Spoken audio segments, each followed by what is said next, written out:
1775, the American Revolutionary War began as the American colonies sought to detach from England and its oppressive monarchy. Though many reasons are cited for the revolution, one in particular sticks out as the prime cause: that King George III of England outlawed the interest-free, independent currency the colonies were producing and using for themselves, in turn forcing them to borrow money from the Central Bank of England at interest, immediately putting the colonies into debt. And as Benjamin Franklin later wrote, the refusal of King George III to allow the colonies to operate an honest money system which freed the ordinary man from the clutches of the money manipulators was probably the prime cause of the revolution. In 1783, America won its independence from England. However, its battle against the central bank concept and the corrupt, greed-filled men associated with it had just begun. So what is a central bank? A central bank is an institution that produces the currency of an entire nation. Based on historical precedent, two specific powers are inherent in central banking practice: the control of interest rates and the control of the money supply, or inflation. The central bank does not simply supply a government's economy with money, it loans it to them at interest. Then, through the use of increasing and decreasing the supply of money, the central bank regulates the value of the currency being issued. It is critical to understand that the entire structure of this system can only produce one thing in the long run: debt. It doesn't take a lot of ingenuity to figure this scam out. For every single dollar produced by the central bank is loaned at interest. That means every single dollar produced is actually the dollar plus a certain percent of debt based on that dollar. And since the central bank has the monopoly over the production of the currency for the entire country, and they loan each dollar out with immediate debt attached to it, where does the money to pay for the debt come from?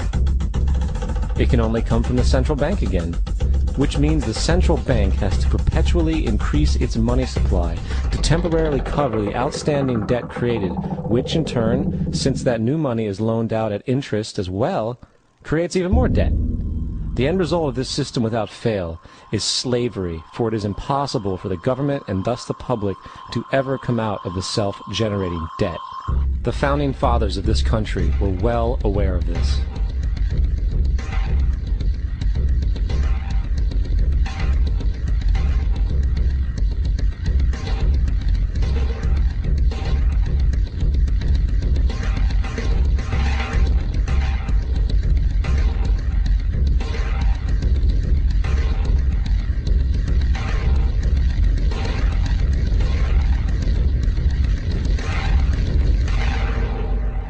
By the early 20th century, the U.S. had already implemented and removed a few central banking systems, which were swindled into place by ruthless banking interests.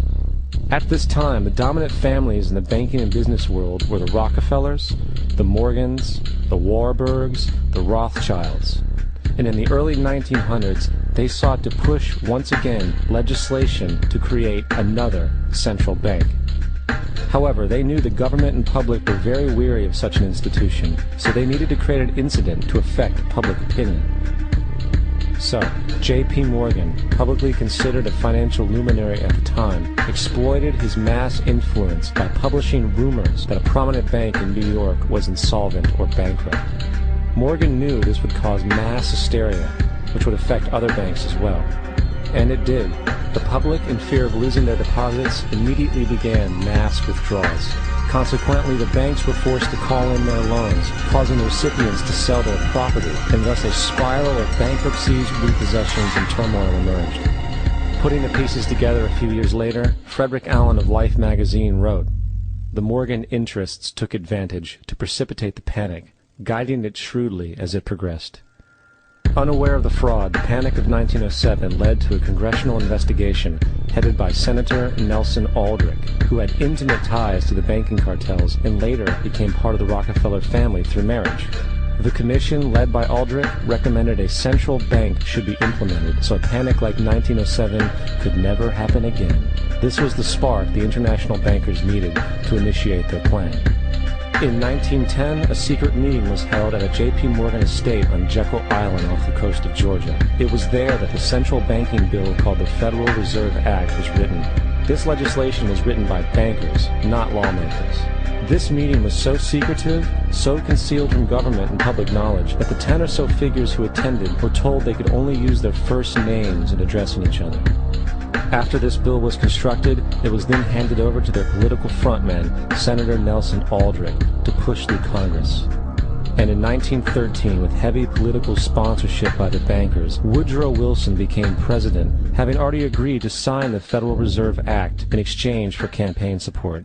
And 2 days before Christmas, when most of Congress was at home with their families, the Federal Reserve Act was voted in, and Wilson in turn made it law. Years later, Woodrow Wilson wrote, in regret,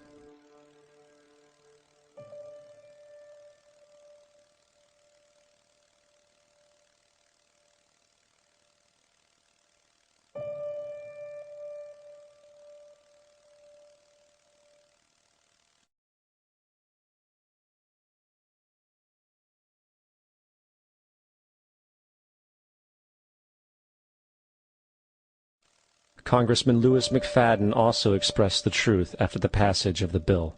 A world banking system was being set up here, a superstate controlled by international bankers, acting together to enslave the world for their own pleasure. The Fed has usurped the government. Now, the public was told that the Federal Reserve System was an economic stabilizer, and inflation and economic crises were a thing of the past. Well, as history has shown, nothing is further from the truth. The fact is, the international bankers now had a streamlined machine to expand their personal ambitions. It's alive! It's alive! It's alive! For example, from 1914 to 1919, the Fed increased the money supply by nearly 100%, resulting in extensive loans to small banks and the public. Then, in 1920, the Fed called in mass percentages of the outstanding money supply, thus resulting in the supporting banks having to call in huge numbers of loans, and, just like 1907, bank runs, bankruptcy, and collapse occurred. Over 5,400 competitive banks outside of the Federal Reserve System collapsed, further consolidating the monopoly of a small group.